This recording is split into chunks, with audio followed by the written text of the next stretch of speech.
Hello guys, welcome back to my channel. आप सब लोग जानते होंगे शुक्राणु कहाँ बनता है, लेकिन कैसे बनता है जानते हो? आज की वीडियो में आपको समझाऊंगी कि आखिर शुक्राणु बनता किस तरीके से। बहुत लोग सोचते हैं शुक्राणु खून से बनता है, इससे बनता है, उससे बनता है। आज की वीडियो में बताऊंगी कि शुक्राणु आखिर कहाँ किस तरीके से बन रहा है। वीडियो पूरी देख लोगे तो आपके मन में 1% का भी कुछ भी डाउट नहीं रहेगा। तो वीडियो को कंप्लीट देखना, हर एक बात आपको बहुत ही अच्छी तरीके से समझ में आएगी। तो स्टार्ट करते वीडियो को। सबसे पहले एक बात बताओ, आप सबको पता है शुक्राणु कहाँ बनता है? पुरुषों के टेस्टीज में। टेस्टीज को हम हिंदी में वृषण कहते हैं, बहुत लोग उसको अंडकोश भी कहते हैं। हालांकि जो अंडकोश होता है उसका इंग्लिश स्क्रोटम होता है, बट फिर भी जो पुरुष का जो टेस्टिकल होता है, जो उसका टेस्टिस होता है, उसमें क्या बनता है? स्पर्म बनता है। लेकिन कहाँ बनता है, टेस्टिस के कौन से भाग में बनता है, किस तरीके से बनता है, ये नहीं जानते ना। तो चलो हम जानते हैं उसको। अब देखो, ये पुरुषों के 2 वृषण हैं, 2 टेस्टिस हैं।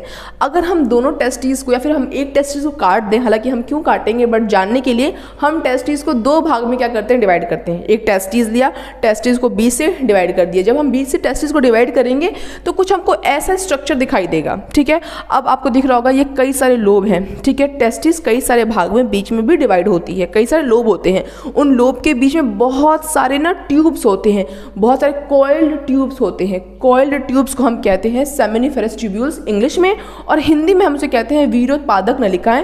यानी वो नलिकाएं जो कि शुक्राणु के उत्पादन का कार्य करती हैं, उस नलिकाओं को हम कहते हैं सेमिनिफेरस ट्यूब्यूल्स, ठीक है। हमने अंडकोश लिया, हमने पुरुषों का एक टेस्टिस लिया, उस टेस्टिस को हमने बीच से काट दिया, डिवाइड कर दिया। डिवाइड करने पे हमको एक ऐसा स्ट्रक्चर दिखाई दिया, बहुत सारी नलिकाएं दिखाई दी जो कि एकदम घूमी घूमी सी थी, बहुत ज़्यादा कॉइल्ड थी, ठीक है। अब जब हम इन नलिकाओं को काटेंगे तो हमको ऐसा स्ट्रक्चर दिखाई देगा, ठीक है।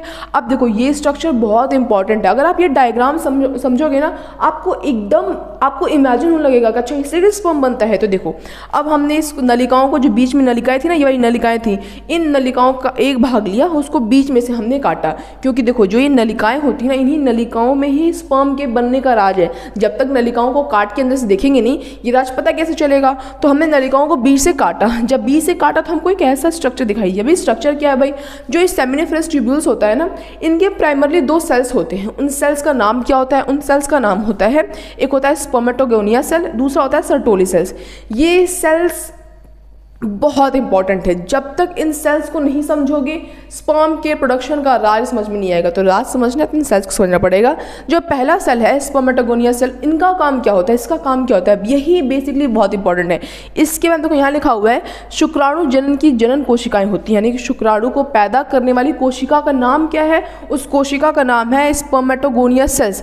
अब आप कहोगे इस सेल शुक्राणु को पैदा करने वाली जो कोशिका, उसका नाम अगर स्पर्मेटोगोनिया है तो इस सेमिनिफेरस ट्यूब्यूल्स का है। भाई, जो सेमिनिफेरस ट्यूब्यूल्स है ना, उसके अंदर कोशिकाएं होती हैं। वो कोशिकाएं क्या करती हैं? स्पर्म के प्रोडक्शन का कार्य करती हैं। जो ये आपका ये है ना स्पर्मेटोगोनिया सेल्स, ये शुक्राणु जनन की जनन कोशिका होती है। जीवन भर प्रभावशाली रहती है।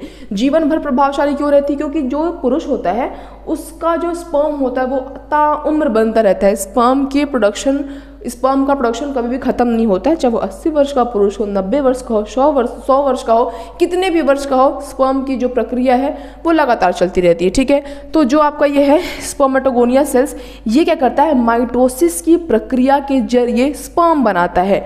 माइटोसिस की प्रक्रिया क्या होती है? जब कोई सेल अपने आप को 2 भाग में डिवाइड करता है तो उस 2 भाग में डिवाइड करने की प्रक्रिया को हम माइटोसिस की प्रक्रिया कहते हैं, ठीक है। तो जो ये स्पर्मेटोगोनिया सेल्स है ना, देखो यहाँ प्रेजेंट है। यहाँ पे कौन सेल प्रेजेंट है? स्पर्मेटोगोनिया सेल्स प्रेजेंट है।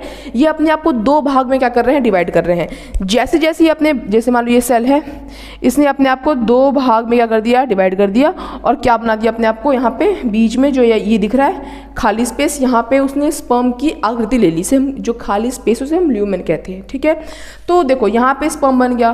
फिर जो ये सर्टोली सेल है, इसका कार्य क्या है? ये जो सर्टोली सेल होती है ना, ये इसको पोषण देने का कार्य करती है। भाई, कुछ तो उसको न्यूट्रिएंट्स की आवश्यकता होगी ना। इतना बड़ा काम हो रहा है, एक सेल से स्पर्म बन रहा है, तो उसको न्यूट्रिशन देने का काम कौन करेगा? उसको पोषण कौन देगा? उसको पोषण देगी कौन? आपके सर्टोली सेल्स। लेकिन खाली इस स्पर्मेटोगोनिया सेल्स की वजह से स्पर्म नहीं बन जाता है। बहुत सारी और भी चीज़ें होती है, जिसमें बहुत मुख्य चीज़ क्या होती है? टेस्टोस्टेरोन। पुरुषों में जो पुरुषों का सेक्स हार्मोन होता है, टेस्टोस्टेरोन हार्मोन होता है, वो बहुत अहम भूमिका निभाता है। अगर आपके शरीर में टेस्टोस्टेरोन हार्मोन का स्तर कम होता है तो ये स्पर्म की बनने की प्रक्रिया में बहुत बाधा उत्पन्न होती है और अच्छी तरीके से स्पर्म का प्रोडक्शन हो भी नहीं पाता है। इसीलिए आपके शरीर में टेस्टोस्टेरोन का एक बैलेंस लेवल होना बहुत ज़रूरी है। अगर आपके शरीर में टेस्टोस्टेरोन हार्मोन कम है तो कृपया उसे बढ़ाएं। अगर आपको जानना है कैसे बढ़ा सकते हैं तो मैंने वीडियो बना रखी है, वहाँ पे आप जाकर चेकआउट कर सकते हो, डिस्क्रिप्शन पे लिंक भी दे दूंगी, ठीक है। तो देखो सर्टोलिस है जो क्या कर रहा है, इसको न्यूट्रिशन दे रहा है। अब आपका स्पर्म बन गया, बट अभी आपका जो स्पर्म बना है वो आपके अंडकोश में, मतलब अंडकोश वृषण में है, वृषण के ट्यूब्स में ही है। लेकिन स्पर्म का जो इकलौता जिंदगी का मकसद है वो क्या है, स्पर्म का इकलौता मकसद क्या है कि उसको महिला के शरीर में प्रवेश करना है, जहाँ वो अंडाणु से यानी अंडे से मिलेगा और एक नए जीवन का वो स्टार्ट करेगा। तो अब क्या होगा, अब जो आपका स्पर्म है ये इस ट्यूब में आ गया। अब इस डक्ट से होते हुए एक लंबा पैसेज होता है, यहाँ से पैसेज जाते जाते जाते जाते जो स्पर्म होता है वो कहाँ पहुँचता है, ये पहुँचता है, जैसे मान लो जो आपका वो होता है ना, टेस्टिस होता है। टेस्टिस के ऊपर आपने डायग्राम में देखा होगा, जब आपने मेल रिप्रोडक्टिव सिस्टम पढ़ा होगा तो टेस्टिस के ऊपर एक कैप लाइक स्ट्रक्चर होता है, उसे हम कहते हैं एपिडाइमिस, ठीक है। उस एपिडाइमिस में ये क्या पहुँचता है, जो आपका स्पर्म बना हुआ ये पहुँचता है। अभी तक आपका स्पर्म बच्चा है, इसको कुछ भी नहीं आता है, इसको ना तैरना आता है, ना मूव करना आता है, ना पूरा इसका स्ट्रक्चर कंप्लीट डेवलप हो चुका है, ना ये मैच्योर हुआ है। अब इस जगह पे ये क्या होगा, अब इस जगह पे ये मैच्योर होगा, ठीक है। सब कुछ अपनी ज़िंदगी की जो शिक्षा है वो यहीं से वो प्रदान करेगा, अच्छी तरीके से वो क्या होगा, मैच्योर होगा। अब मैच्योर होने के बाद फील्ड में जाएगा। फील्ड में कैसे जाएगा, अब देखो यहीं से एक डक्ट जुड़ा होता है, डक्ट मतलब एक लाइन जुड़ी होती है, एक पाइप जुड़ी होती है, इसे हम कहते हैं वास डिफरेंस। कौन सी पाइप कहते हैं, हम कहते हैं इसे हम वास डिफरेंस, इसे बहुत लोग स्पर्म डक्ट भी कहते हैं, ठीक है। अब ये यहाँ पे स्पर्म डक्ट में आ गया। स्पर्म डक्ट के बाद मैं इतना कंप्लीट डायग्राम नहीं बना रही हूँ, आप लोगों ने मेल रिप्रोडक्टिव सिस्टम तो पढ़ा ही होगा, आपको पता ही होगा। तो उसके बाद से कई सारे ग्लैंड आते हैं। ग्लैंड मतलब जो अभी तो स्पर्म है, ठीक है, ये स्पर्म इस रास्ते से जा रहा है। फिर एक ग्लैंड आता है सेमाइनल वेसिकल नाम का एक ग्लैंड आता है, वो इस स्पर्म को कुछ फ्लूइड देता है। ये उस स्पर्म को कुछ फ्लूइड क्यों देता है, ये इसलिए देता है ताकि स्पर्म को न्यूट्रिशन मिले, स्पर्म को पोषण मिले, स्पर्म जिंदा रहे और स्पर्म महिला के वजाइना में प्रवेश करके अंडे तक वो जाकर निषेचन यानी कि फर्टिलाइजेशन की प्रक्रिया पूरी कर पाए। ये कुछ उसको फ्लूइड देता है। फिर यहाँ पे प्रोस्टेट ग्लैंड प्रेजेंट होता है, ये भी आपके स्पर्म को कुछ क्या देते हैं, फ्लूइड देते हैं। उसके बाद से जो स्पर्म होता है वो एक नलिका के जरिए, जिसे हम मूत्र मार्ग कहते हैं, यूरेथ्रा कहते हैं, और जो मेल का यहाँ पे पेनिस होता है, इसके जरिए जो आपका स्पर्म होता है वो बाहर जाता है। उस टाइम हम स्पर्म को स्पर्म नहीं कहते, उस टाइम हम कहते हैं सीमेन। सीमेन कब कहते हैं, स्पर्म तब तक है जब तक कि वो इन फ्लूइड से नहीं मिला है, यहाँ तक वो स्पर्म है। लेकिन जैसे ही उस स्पर्म में फ्लूइड मिल जाता है वो स्पर्म आपका कहलाता है सीमेन।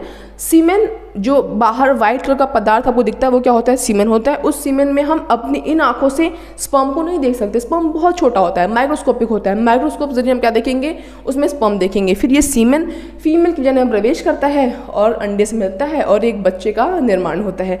तो मुझे लगता है सब कुछ समझाया मैंने आपको किस तरीके से जो ये शुक्राणु होता है वो बनता है, कहाँ बनता है, कैसे बनता है।